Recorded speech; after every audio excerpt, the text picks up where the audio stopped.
You ever had a mint do the wrong thing? You've just watched it happen. Okay.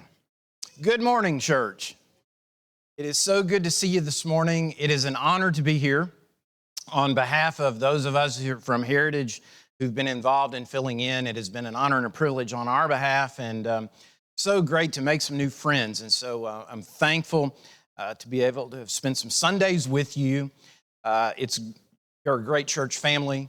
I know your new preacher is going to be blessed, and so again, thankful to be with you here today. My musical interests are, you might say, eclectic. They're kind of broad-ranging. They're not all just one thing. And so my country music is one of those things. I'll be in it for a while and kind of away from it for a while. And for some of us who are getting a little older, country music has really changed. It's not like it used to be. But it's one of those things where when I was traveling full-time for the school, I didn't listen to a lot of country music, and there was a reason for that. A lot of times it would just make me sad. You know, a song comes on about home or getting home, and you're off in the middle of nowhere in Texas, and I don't need to hear that. I need to focus on my work. I didn't need to be sad, and so sometimes I wouldn't listen a lot. But occasionally through the years, a certain song would come on and it would get my attention. It would cause me to reflect. It would make me think. And that doesn't just happen with country music. It happens in all genres. But Brad Paisley's song a number of years ago, Last Time for Everything. First time that song came on, it got my attention. And if you don't remember that song, if you've never heard that song, if you can imagine what a video for a song like that might be like, it's probably just about like what you're imagining, because it's one of those songs where all of us can find a piece of our own story in that song. And so he talks about there is a last time for everything. And one of the reasons that song resonated with me all those years ago is because sometimes we're involved in something and we know it's the last time. We know it, but then a lot of times we don't.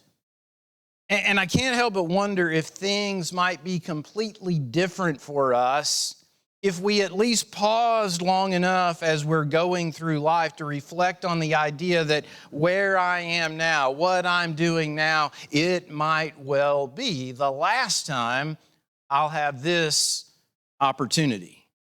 Now think about it. We know some of the emotions that are present when, hey, I know it's the last time.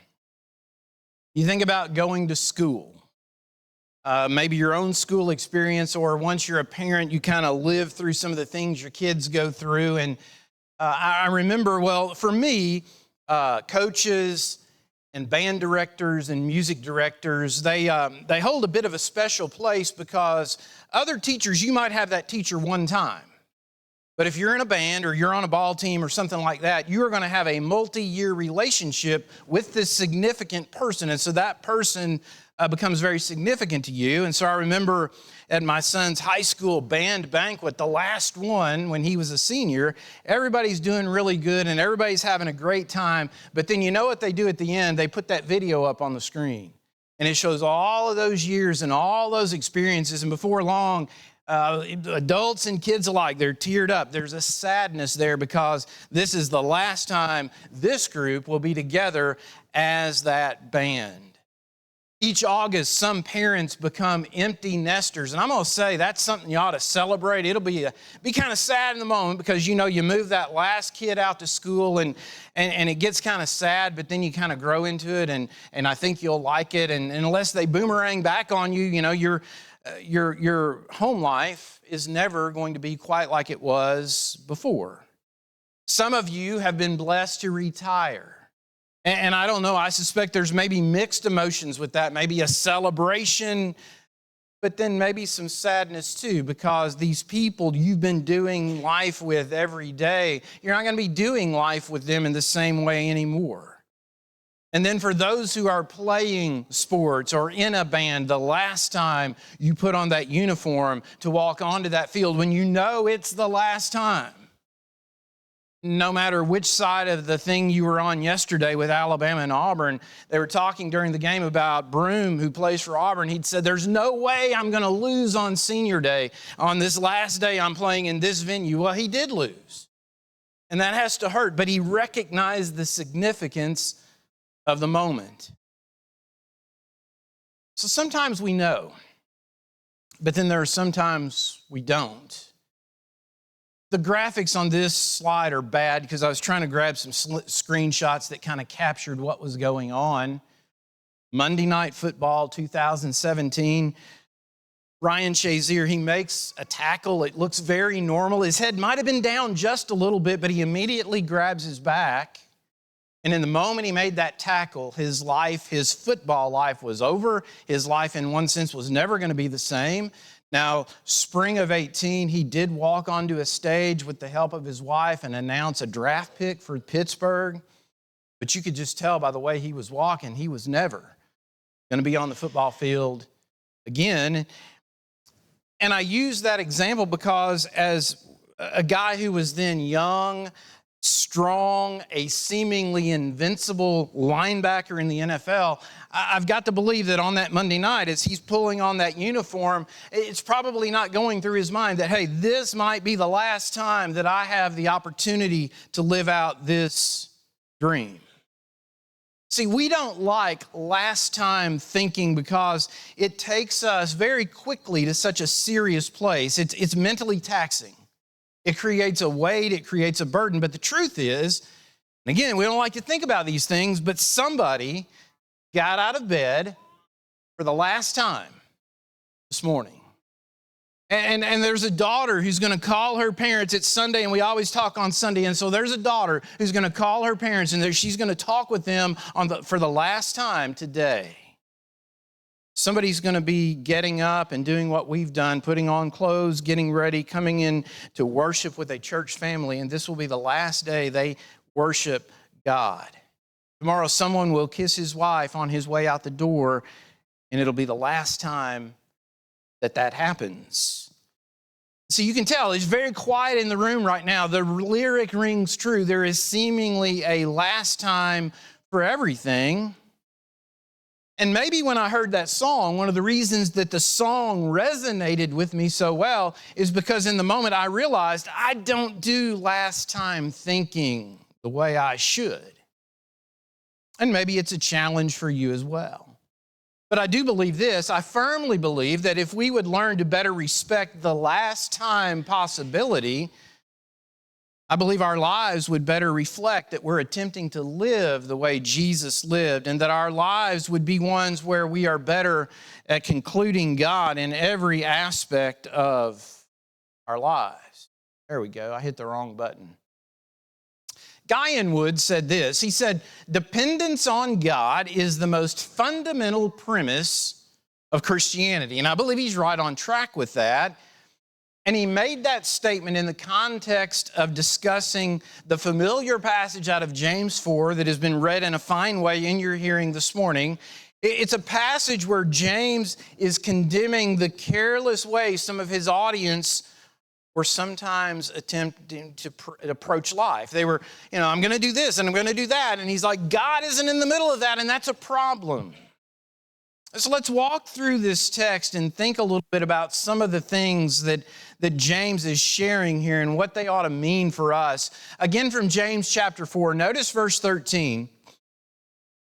Come now, you who say, today or tomorrow we will go to such and such a city and spend a year there and engage in business and make a profit. Some background here that I believe is useful. William Barclay talks about this, but he says, the Jews were great traders, and the ancient world provided great opportunities for them to practice their commercial abilities, and it was also an age of founding new cities. And if somebody's founding a new city, one thing you need in your city are citizens.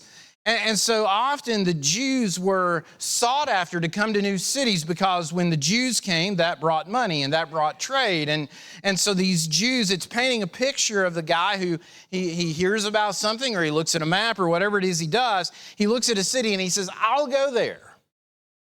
and I'll get in on the ground floor and I'll trade for a year or so. I'll make my fortune. I'll become rich. I'll do my thing there. And James's point is that no person has the right to make constant and confident plans for the future, for no one knows what a day may bring. Barclay said, men may propose, but it is God who disposes, for the future is in the hands of God. Hence the statement from Guy N. Woods, planning a year of tomorrows without knowing what a single one of them would bring. It's ironic, and it makes no sense. Notice verse 14 of James chapter 4. James writes, yet you do not know what your life will be like tomorrow. You are just a vapor that appears for a little while and then vanishes away. You do not know. Your life, your existence in this physical form, this body, he says it's a vapor. Now, if I'm blessed with 100 years here, that seems like a long time. Some of us have been doing life for what seems like a long time. And so how can my life be a vapor? What James is saying is your life is a vapor in comparison to something, and the something is forever. The something is eternity. And all of us will spend forever somewhere. And that's why James is saying, hey, there's a better way to do this. There's a better way to approach life. Verse 15. Instead, he says, you ought to say, if the Lord wills, we will live and also do this or that. Barclay points out that this isn't James saying that uncertainty of the future should cause us fear, or it should cause us to be inactive or to not make a plan. It's not that at all. But it is the idea that we're putting God in the middle of what we're planning. Paul operated this way. This is what James is promoting. 1 Corinthians chapter 4, verse 19. Paul made this statement in his letter. He said, but I will come to you soon if the Lord wills, and I shall find out not the words of those who are arrogant, but of their power. In other words, I'm planning to come. If God's allowing it, if it's part of his plan, that's what I'm hoping to do. And so this passage in James, it's speaking against the idea of doing life with what scholar David Nystrom referred to as a self-contained certainty, where my plans, if I planned it, it's all self-contained, it's all about me.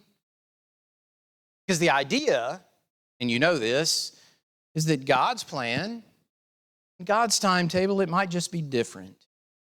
And James is simply telling his readers and all who would read his letter to be mindful of that and to acknowledge that.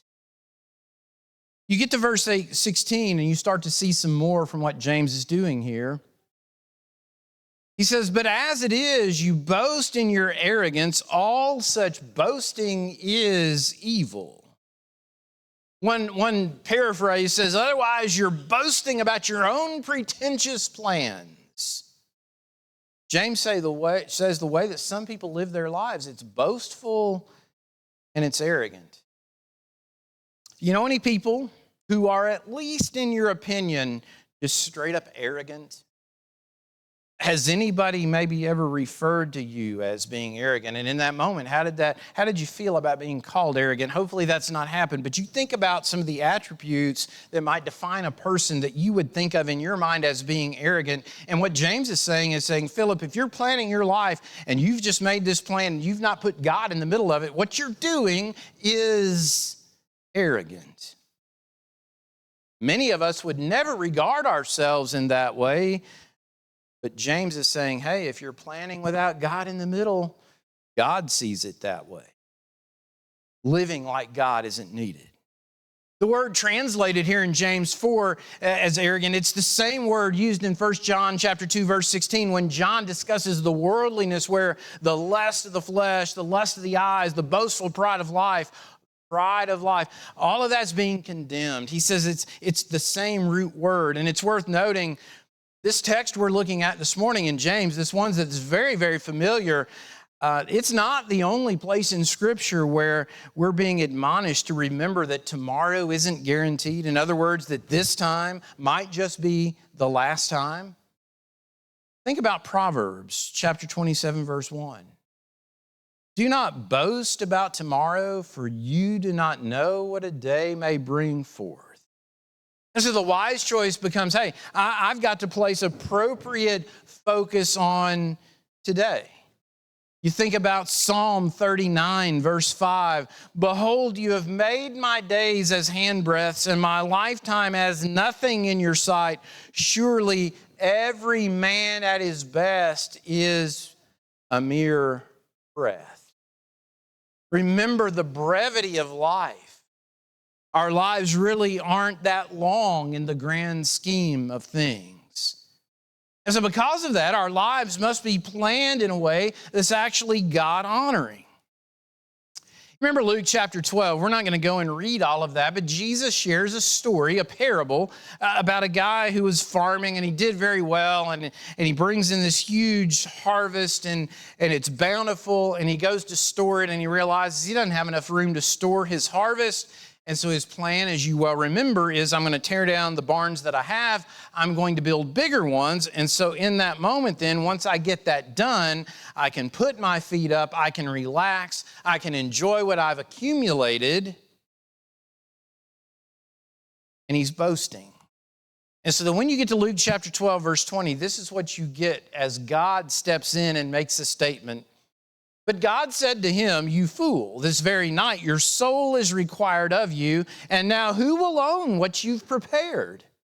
So is the man who stores up treasure for himself and is not rich toward God. And so here's Jesus teaching that, hey, blessing others is one of the key ways that we reflect a richness toward God. You take what you have, you bless somebody else with it, but it should not be missed here that this farmer is being condemned for arrogantly planning a life that doesn't have God in account, doesn't have God as part of the plan, and a life that ironically, the physical part of which is soon going to be over. And so we've got to be focused on planning our lives in a way that honors God. And so the question becomes, are we living with the realization that today is always important? Because I don't know if your life is like mine, but sometimes we get caught up in this thing where we're so busy planning what's next and thinking about what's next that we forget about maximizing right now. Being present in the moment, actually being where our feet are, as Travis Creasy sometimes likes to say. I saw online where a preacher friend of mine is preaching this same text today, and he's focusing on the idea that time is this resource that cannot be renewed. We have today, and once you've done whatever you're going to do with it, it's over, it's gone, you can't get it back. And so the idea is, the question is, would I be living a more impactful life if I was always thinking that since tomorrow isn't guaranteed, today could be the last time to spend time with somebody that matters to me, to have a life-changing conversation, to make a difference for somebody in need, maybe to change my own life, to attend a worship service like we're doing today, to share Jesus with someone who doesn't yet know him. The way I titled our message today, it shares its title with a country song, and I mentioned that, but there's also some thought-provoking. It's a common theme in music, actually, but these are some lyrics from a rock song called If Today Was Your Last Day. My best friend gave me the best advice. He said, each day's a gift and not a given right. Against the grain should be a way of life. What's worth the prize is always worth the fight. Every second counts because there's no second try, so live it like you'll never live it twice. If today was your last day, would you make your mark by mending a broken heart? And would you call old friends you never see, reminisce old memories? Would you forgive your enemies? If today was your last day and tomorrow was too late, could you say goodbye to yesterday? Would you live each moment like your last? Leave old pictures in the past? Donate every dime you had? If today was your last day? If I could consistently wrap my mind around this idea, Would I treat people better? Would I complain less? Would I be more thankful? Would I be more merciful? Would I be more biblical? Would I be more evangelistic? Would I be less materialistic? Again, our text this morning, come now, you who say, today or tomorrow we'll go to such and such a city and spend a year there and engage in business and make a profit, yet you do not know what your life will be like tomorrow. You're just a vapor that appears for a little while and then vanishes away. Instead, you ought to say, if the Lord wills, we will also live and also do this or that. But as it is, you boast in your arrogance, and all such boasting is evil. As we finish up this morning, please allow me to allow these inspired words from James chapter 4 allow me to leave you with just several challenges here. Number one, I would challenge us all to live each day with the eternally important in mind. Not in a paranoid way, not in a way where we don't go about our daily business, but the idea that no matter what I'm doing, I'm living my life ready to meet my God. It's not play now, get serious later. I'm living every day with the eternally important in mind. Number two, make God the centerpiece of every choice. Everything I do, every plan. Because you realize He already is. This is, sometimes we sing, this is my Father's world, and it is. The problem is sometimes I don't acknowledge it. I don't live like that. And I'm not sure James is requiring us to verbalize that every time we talk about tomorrow that we say out loud, if the Lord wills, because sometimes if we use a phrase over and over and over, it can become kind of empty and meaningless to us. I'm not sure he's saying you got to say that out loud every time, but I would say this. People who know us, they ought to know that we never plan anything that we can't invite the Lord to be comfortably in the middle of. A lot less likely for me to plan sinful stuff in my life as well if I'm thinking about making God the centerpiece of every plan. And then number three, I need to highly value this time, understanding it could be the last time or the only time. Living life with an appropriate urgency, a calm urgency, if you will. This conversation, this interaction might be the last one I'll have with this person. It might just be the only one. So will I maximize the opportunity? Will I do the heavy lifting and carry that last time possibility? And I'll be the first to confess, and maybe it's the reason the song resonated so much, I know I need to be better at this, and maybe you could stand to be better as well. You know, as we age, as we get older, as we start realizing, hey, we're nearer to the end of this physical life than we are the beginning, just based on the numbers, I do believe this kind of thinking comes sort of naturally, especially if we're Christians. But the victory, the win, is to begin thinking and living this way no matter what our age physically. Said it earlier, you know, sometimes we know it's the last time. Sometimes it's our stuff. And one of my buddies was talking about, he traded in a car that he'd loved it for a lot of years. We love a lot of things in a lot of different ways. But he picked up the new car, he had to go back over to the dealership and take some paperwork back to them. And there sat the old car. It was snowing that day. And he just said it made him sad to see that car sitting there lonely. He'd walked away from it.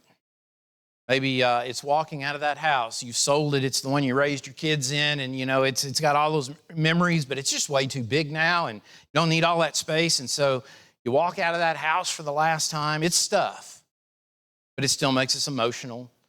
Could be leaving a job. I remember almost...